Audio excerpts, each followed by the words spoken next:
Greetings, ladies and milligents, and welcome to this latest edition of Read TFOS, where I take old stories I've narrated and update them to modern audio standards.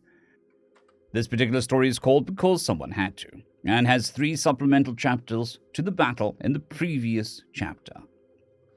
The first part of this chapter is similar to the previous part, but from a different perspective. Anyways, I hope that you enjoy. Admiral to the fleet. I have nothing to say the politicians haven't already. Today we fire the first shots at a war we have been preparing for years. You know your duty and what's at stake. Do your children proud. The human admiral, a stately woman of steel-grey hair and sharp features, stood on the bridge of the Independence, the largest carrier in the Terran fleet. The ship's captain continued to see the vessel's preparations for the coming battle. The admiral surveyed the fleet on a holographic display. 50 warships, the best humanity could produce, were arrayed in their formations, and the carrier group was deploying squadrons of strike craft. They were outnumbered more than 2 to 1. The punitive fleet had almost 3 times the tonnage of her fleet, and would employ tactics and formations that had been proven in combat for centuries. But they were fractured. Each Senate species ships operated as an independent entity rather than an extension of the whole. The Grand Admiral would be commanding the ship on which they rode, as well as dictating orders to the rest of the fleet. Orders that would then be interpreted differently by every sub-admiral, who in turn commanded their own ship and their own fleet. They would be slow to respond to changes in the battle. The opening salvo from the human fleet came in the form of more electronic warfare. The admiral glanced to her left, to the holographic display of the ship's combat AI, modeled after the ancient goddess Athena, who was coordinating with the 5 other combat AIs of the fleet.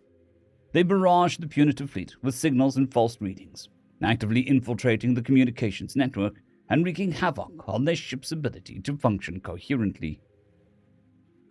The second salvo was kinetic. Torpedoes leapt ahead, arcing high above or below the plane the punitive fleet was arrayed along, before coming to a stop and going dark, waiting to pounce when Athena and her siblings gave the signal. Depleted uranium penetrators were launched at fractions of the speed of light, flashing across the void towards the enemy fleet, meant more to force the enemy out of formation than to actually strike the enemy ships. And waves of strike craft fanned out ahead of the human fleet, racing towards the Reading Council fleet, carrying payloads of high-yield nuclear warheads and armor-penetrating missiles. Counselor, the human fleet is advancing. They have launched kinetic weapons at the Shaldanta fleet, and they are maneuvering to avoid the kinetic spotted trajectories. The Grand Admiral stood in the center of the bridge, assessing the advancing human fleet, while his crew processed the chosen courses of action of the dozen-member race fleets and made that information available to him. He, in turn, had ordered his own fleet to adjust course, and nodded in approval as the various sub-admirals' formations made orderly course corrections. It had fanned the punitive fleet out across a larger frontage, but they would continue to advance as those useless kinetics flashed through the region his fleet no longer occupied. You are all running from the first shots these young upstarts fire, Grand Admiral. Afraid of such crude weapons? Victory is assured. Start acting like it. The Councillor's tone was sharp, acid-laced, threatening. The Grand Admiral was quickly reminded that anything short of a perfect and aggressive victory would likely not be well rewarded. Nor would letting his ship near enough the enemy's guns to put the Councillor at risk, meaning that he would have to hang back and allow the sub-admirals and their member race fleets to do the brunt of the work. The humans had a mere 50 ships, some too small to even be called proper warships, much like the pathetic ramshackle crafts of the Shaldanta fleet. But 2 rivaled even the Grand Admiral's command ship in size. They were strikingly different in design, one knife-shaped and long, its surface layered in what his staff were certain were weapons batteries. Some sort of battleship, he had to assume. It would receive the most attention from his fleet guns. The other, a massive rectangular thing, was covered in what seemed to be loading bays, a mobile repair and fueling ship, perhaps, one capable of serving an entire fleet. It was a sure sign that the human fleet was acting far beyond its operational boundaries, and without that one ship would surely never have been able to operate so far from known human space. We'll make an example of that warship at the fore of the human formation. Our weapons will tear it asunder, and the rest of the fleet will surrender to you, Counselor." The Grand Admiral was confident of this. His people had never known defeat, after all. They were the most powerful of the alliance species. The Counselor was the most powerful on the Council. They had dozens of slave species, controlled hundreds of worlds.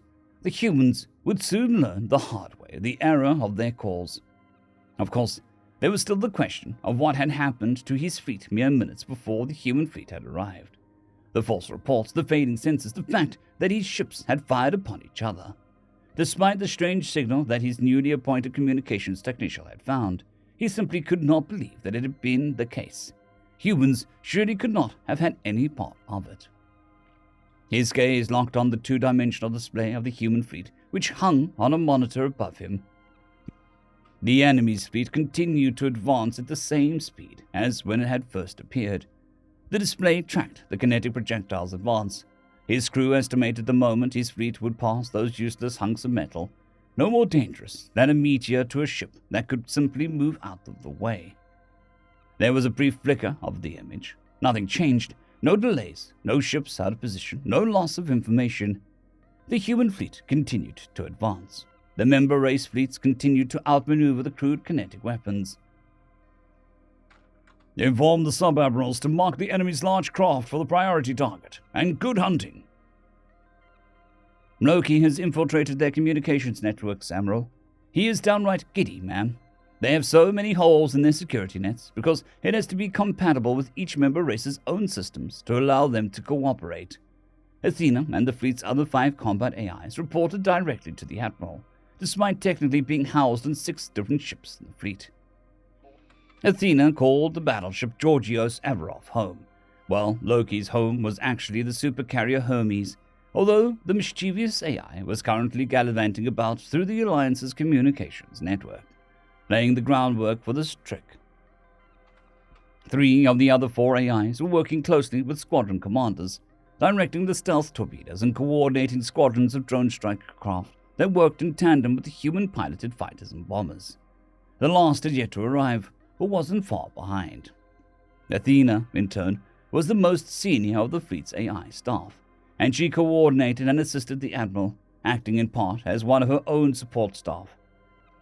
That she was willing to trust the Georgios Averof to her human crew was a sign of the trust and faith she had in their abilities.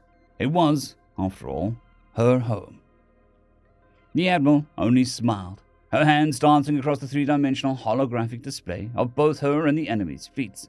Data markers, ship symbols and squadron numbers, intricate series of colored lines marking trajectories and weapon ranges.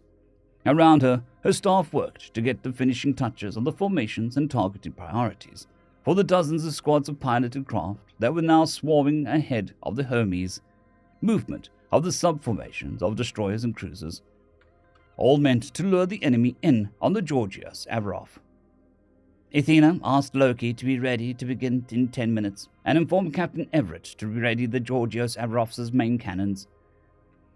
These arrogant bastards were kind enough to break up their formations for us, but I want them shaken up a bit before the hounds arrive.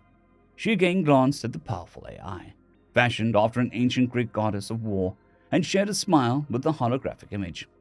Of course, Admiral, Athena smiled, as she studied the tracker of Konvum's Bambuti's people, creator deity, and the greater hunter, telemetry and position. Grand Admiral, the newly appointed communications officer, sat in the station of his former colleague, studiously ignoring the dried blood on the seat, and poorly scrubbed from the monitors. The Siluan's technician studied the readings his station provided with intent curiosity, as the reports the ships of the Siluan's fleet were providing seemed to contradict each other. But every time he received such a report and flagged it for the Grand Admiral's attention, the file would vanish or suddenly be located in a different location. He frowned for a moment, the scale flesh along his snout putting away from the rows of misaligned fangs, chewed hands curling and scraping nervously against the flanks of his controls. The Grand Admiral of the punitive fleet ignored the technicians as the myriad of captains of the Siluan's portion of the fleet petitioned for their right to lead the vanguard against the large human warship, even as 2 fleets continued to close in on each other, and the other member race fleets advanced on their own routes, following the plans of their individual admirals. "Grand Admiral, I think," he snarled in annoyance, waved off the captains, and turned to the technician. He could feel the counselor's eyes on him, an impatient glare. "What is it, Sigler? What is so important?" I think there is something wrong with our—" He didn't get to finish. The sensor technician suddenly leapt from his own council, twirling towards the Grand Admiral. "The thrown spear is hit!" The Grand Admiral suddenly lost all interest in the communications technician's pointless ramblings, instead turning to the new distraction, anger and confusion welling up at him. "What? Show me!" The sensor tech transferred it to the Grand Admiral's monitors. Mary replaced the reported courses of the member race fleets. On the screen, a Siluan's warship was tumbling and breaking apart. It had been struck almost head-on, and the vessel had warped and twisted from both the sudden force of the impact and the briefly continued push from the main engines. Even as he watched, detonations tore the engines free of the spiraling ship, and for one almost comical moment, they lunged away from a dead craft before detonating.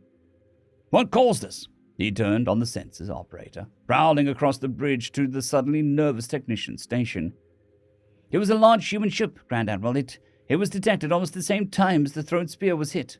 The technician scrambled to show the towering commander the imagery of what had happened. A bright flash of light at the nose of the large human warship, and only a few seconds later the thrown spear was floundering. His mind raced to understand what had happened. The humans were still minutes away from entering his fleet's longest weapons ranges, and even once in range of those furthest reaching guns, there was little chance of actually hitting anything. But the humans clearly didn't need to work under the same limitations. He watched the imagery replay a second time, and then the image changed. The human ship was closer, and the same flash of light pulsed from its prow. One of the Sheldonta warships exploded next, the ramshackle craft simply disintegrating into a rapidly expanding cloud of debris, and the rest of the Sheldonta fleet immediately began to spread out, swaying through space much like the movement of a sea creature through water. "All ships of the punitive fleet, evasive actions." "Athena, compliment your crew for me, would you?" "First blood goes to the Georgios Averof." The Admiral flashed a predatory grin as she watched the second enemy ship die.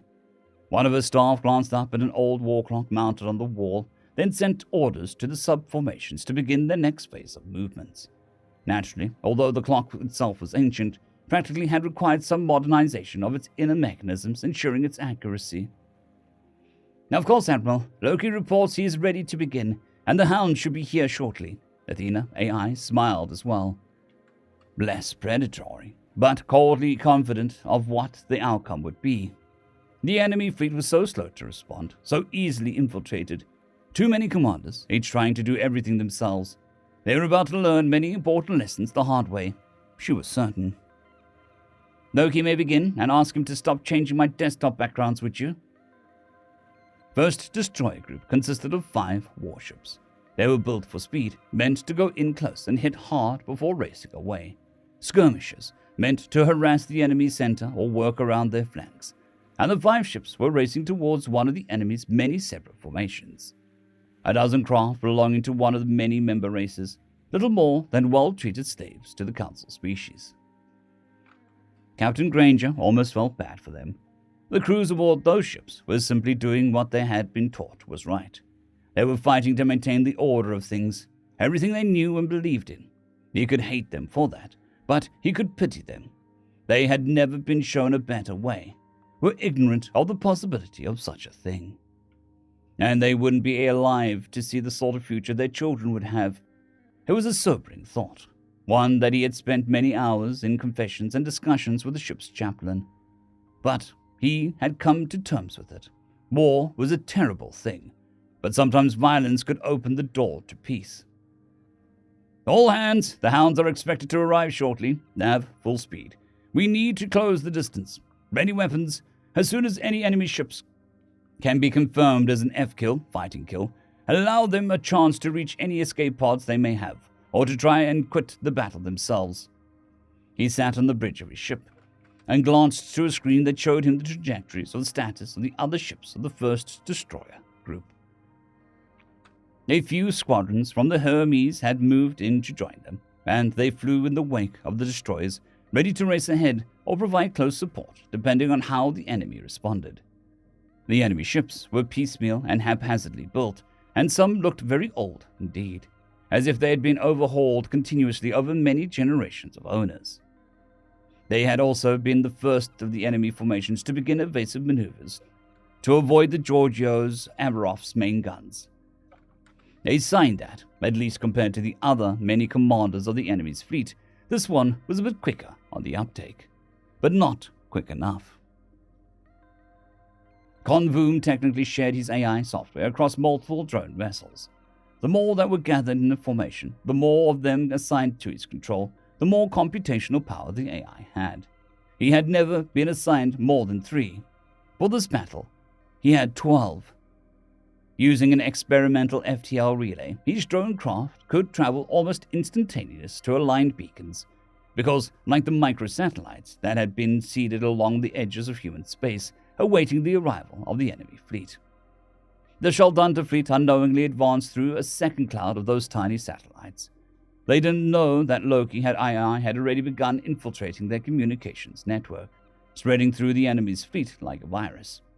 He worked subtly, creating false telemetry reports, creating delays in various systems, but many of the enemy ships didn't rely as heavily on automation as his human fleets.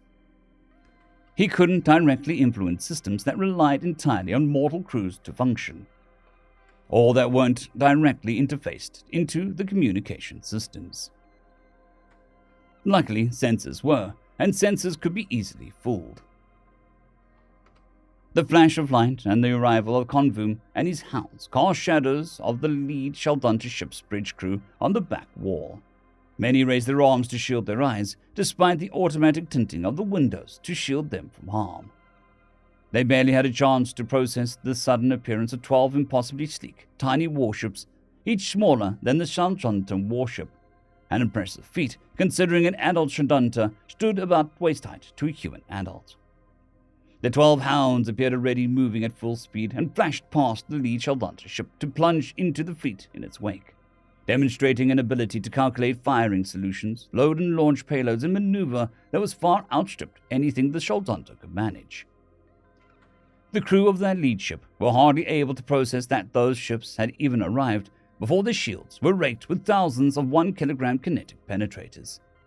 The Shaldunta warship shields flashed brightly and vanished in an instant, and those same penetrators, moving at tens of thousands of kilometers a second in the exact opposite direction of the Shaldunta ship, itself moving tens of thousands of kilometers a second towards those penetrators, vanished in a cloud of debris as fast as the shields had vanished.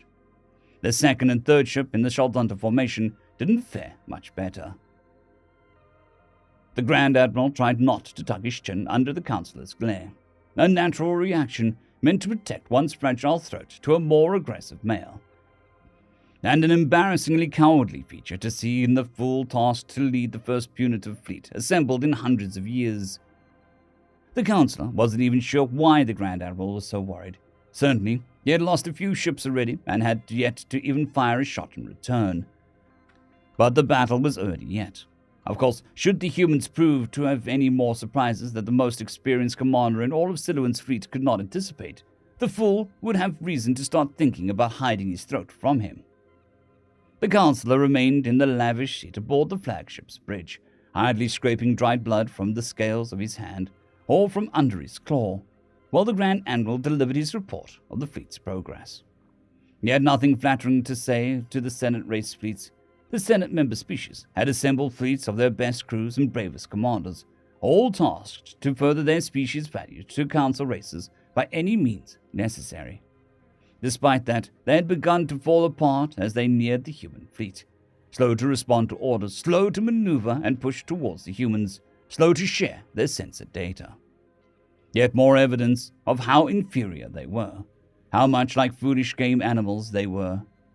And then something changed, a flash of light, distant and certainly minutes old by the time he saw it. Confusion rocked the Grand Admiral and his crew, and the sensor operator clearly had no idea what was going on, despite how close that pulse of light had been. The Councillor was no master of fleets and tactics, But it was obvious the Grand Admiral was not nearly as qualified as the Siluan's Emperor had been led to believe. And then something else changed. The tactical displays and sensor reports flickered and refreshed, displaying very different information than they had mere moments before. The communications operator let out a pleased, if frustrated hiss at the same time. Grand Admiral, the humans are interfering with our system somehow. The Councilor's gaze locked onto the tactical display of the Grand Admiral station. A dozen unknown ships were tearing through the Shieldhunter fleet, with 3 of their numbers destroyed and 4 others damaged as those unknown ships passed through the tiny aliens' formation, far too fast to be safe for their crews. And a formation of human ships had rapidly closed the distance, already entering weapons range of the debris field that was the lead Shieldhunter vessel. And weapons locks warnings were flashing on the ship of the Killian Consortium, as the 17 vessels represent 5 different economic powerhouses scattered to escape dozens of previously stealth torpedoes. Many of those ships scattered the wrong way and threw themselves into the path of another formation of human warships that had closed much faster than the Grand Admiral's crew had been tracking previously. The communications operator called over 2 additional crew to help sort through the sudden rush of reports and messengers from the rest of the fleet. The large human warship let out another flash of light, and a second Siluan's warship was struck at a glancing blow which tore away meters of armored hull and an entire wing and 1 of 3 main engines, causing the vessel to list and begin to spiral as it surged forward and away from its original course. He simply sat and watched as the Shieldhunter fleet struggled to break away from the sudden enemy strike, while the Killian's Consortium fleet scattered and was overrun by more human warships, while that large warship at the center, with its impossible main guns, continued to approach directly into the heart of the punitive fleet's formation. Watched as the Grand Admiral floundered into uncertainty, visibly shaken by how suddenly everything was changing. Watched while a member of the worker class, one of the lowest Siluan society, worked the communications terminal and, although clearly struggling due to its lower intelligence common to such pitiful low castes, was working actively to deal with the problem. It was disgusting. First destroyer group to form up on Valiant, close to 500 kilometers, and advance to engagement speed. Captain Granger's fingers danced through the holographic command relay next to his seat, making minor adjustments to the group's formation and target priorities. Convoom's formation of hounds had punched clear through the enemy formation, leaving a pair of enemy warships floundering in the wake and many of the others struggling to repair spot fractures of their shields and hull breaches from the impacts of the scatterable munitions, lovingly nicknamed ball bearings for obvious reasons. The enemy vessels, the Shieldhunter, had put up a fight. One of the hounds was lost in a brief second that they passed through the enemy fleet, and 2 others were damaged. An impressive fleet, considering both the sheer speed the hounds moved at and the reaction speed of their controlling AI. First destroyer group met enemy at almost the same moment as the second destroyer group, which descended upon the Killian Consortium's fleets, hundreds of thousands of kilometers away. The Valiant closed with the 4 other destroyers on her flanks, catching up from behind the Shieldhunter fleet, and Granger nodded to the weapons officer as they came within range. Deck guns raised from their armored housings and spun to bring the nearest enemy ship to bear. Flashes of heat from the barrels was answered by the flaring and shattering of the Shieldhunter ship's shields, already weakened by the passing of the hounds. Its hull twisted and melted, chunks were cast away. The ship's outer hull, made of haphazardly layered slabs of salvage modules. It dropped speed immediately, though, and suddenly fell away from the Valiant's weapons arcs, and its own weapons flashed kinetic penetrators against the destroyer's shields. The navigator was forced to alter course to avoid a field of debris the enemy ship had cast off, which briefly exposed their weaker rear shields to the enemy's fire, which was directed ahead and along the Valiant's course, knowing it was better to let the Valiant run into kinetics rather than to try fire-chasing shots from the rear. Their weapons may have been far behind what the humans could field, but the crews were no fools and knew how to employ them and how to think on their feet. Admiral, first destroyer group is clear of the Shieldhunter formation.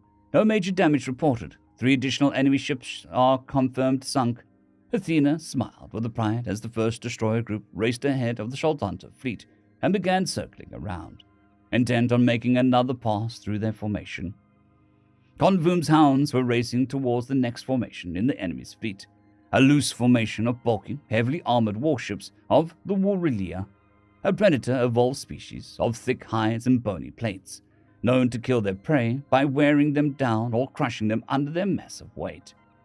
Their ships followed the same mentality as their evolution, fast in short bursts, coated in thick armor meant for brutal close-in fighting. Another species eager to prove its usefulness to the Council races, eager to earn itself a higher station.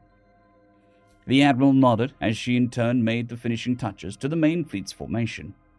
The second destroyer group had met fiercer resistance, as one of the Killian Consortium's vessels, engines damaged by chaser fire from the second, floundered on its course and crossed into the path of the Testament. The crew of the Testament had barely avoided a full collision, instead scraping across the enemy ship's hull as both vessels' shields had flared out and died on impact. The Testament was damaged but still able to maneuver at speed and had begun to break off from the second destroyer group to make its way back towards the main fleet's rear and away from the battle. "We will be entering range of the enemy's long-range weapons shortly, ma'am." One of her staff had finished studying the technical data Loki had provided and was busy working with Athena.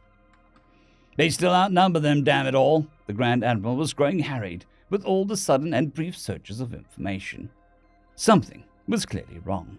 One moment he would be flagged by a dozen priority messages from his communications crew, and then those messages would vanish. His sensor operator couldn't answer why they could not confirm how far away the enemy's large central warship was, let alone where exactly the rest of the damn fleet was. And all the while, the Counselor watched him with those dangerous, vicious eyes. Clearly, the Counselor was not much impressed with the Grand Admiral of the punitive fleet, and so he grew more nervous. "Weapons range confirmed to main target, Grand Admiral." The census technician struggled to clear the interference that seemed to be actively battling him every step of the way. "All ships, lock and fire! Fire!" The Georgios Arof plowed directly into the heart of the enemy's fire. The rest of the fleet, relying on Athena and the Admiral Staff's calculations and estimations, made minor course corrections to avoid the brunt of what the enemy fleet threw at them. Minutes passed as the main human fleet's formation swelled, then began to close in again. And then the Georgios Arof was lit up like a small sun. Its shields flared constantly as all sorts of munitions struck harmlessly against its impossibly powerful shields, or were struck down by swaying arms of interceptor fire, loaded with tracer rounds. More for show to dishearten the enemy further than for any practical targeting reasons. Nuclear warheads, kinetic penetrators, an array of energy weapons all failed to penetrate the battleship's shields and defenses, and it carried past the brunt of the enemy's fire with a pulse of light all of its own making. And another enemy warship detonated as it was struck by the battleship's main guns. Gathering party leader Fulian grasped the navigation struts of his family ship, glaring at the display screen that showed the gracefully turning enemy ships. A young race that had thundered out of the ether with insults and spat in the face of tradition and all that was right in accordance with the gods themselves. Those 5 enemy ships had turned through the ships of his cousins and had escaped unharmed. But not again. His clan was down to less than half of what had answered their leader's call. His sons and daughters, serving aboard the other ships of the Sheldonta's tithe to the Council's call to arms, had been lost so quickly. His people had never been built for war. They were tiny compared to other races of the Senate, and were little better than animals in the eyes of most of their betters, as was their place. But there was some hope amongst these people that if they acquitted themselves well in the war with the humans, they would rise in station. They were the first to officially answer the Council's call, after all. His crew struggled to ready the weapons and grapples. They were scavenging race, and knew little of fighting with ships. They usually just swept through battlefields in the aftermath of the fighting, gathering salvage and supplies, not actually committing to the battle itself. One of his cousins brought his vessel ahead of Fulian's, shielding it with his own body as the human warship approached again. He could see the effects of those perfectly identical ships had on his cousin's vessel, as blossoms of heat tore along its patchwork hull and chunks of debris was cast loose. But it worked. Just as his cousin's ship floundered and dropped away, its engines crippled from a blow that cut clear through its ship's prow and poorly reinforced interior, the elite enemy warship came into range. He issued no command. His family knew what they were about. The main guns caused the ship to shudder violently, metal screaming as it was twisted by the chatter of the cannons, throwing everything they had into the path of the lead enemy ship.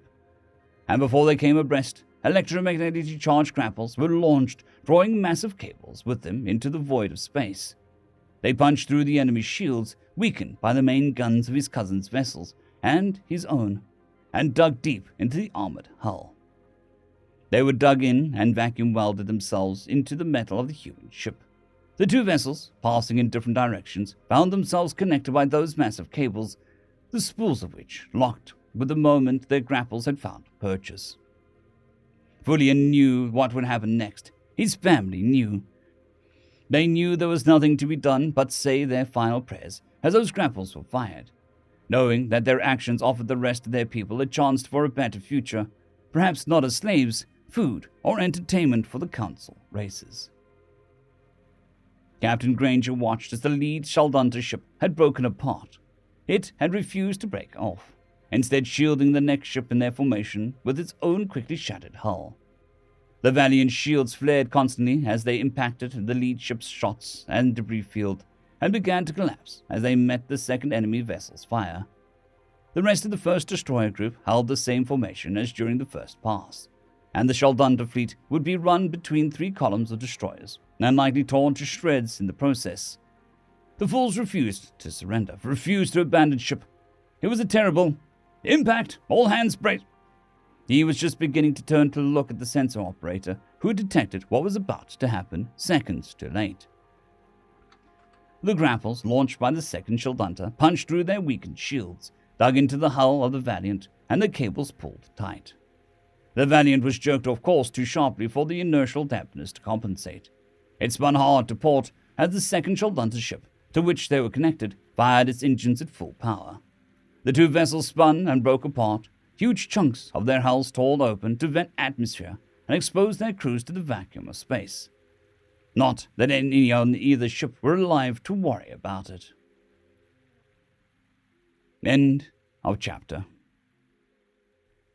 I would just like to thank the T5 supporters: Bushmaster 117, Caspar Arnholtz, Draxzoon WRE, Elijah Silvercross, Gray, John Carrington, and Severin Cerberus. Thank you very much.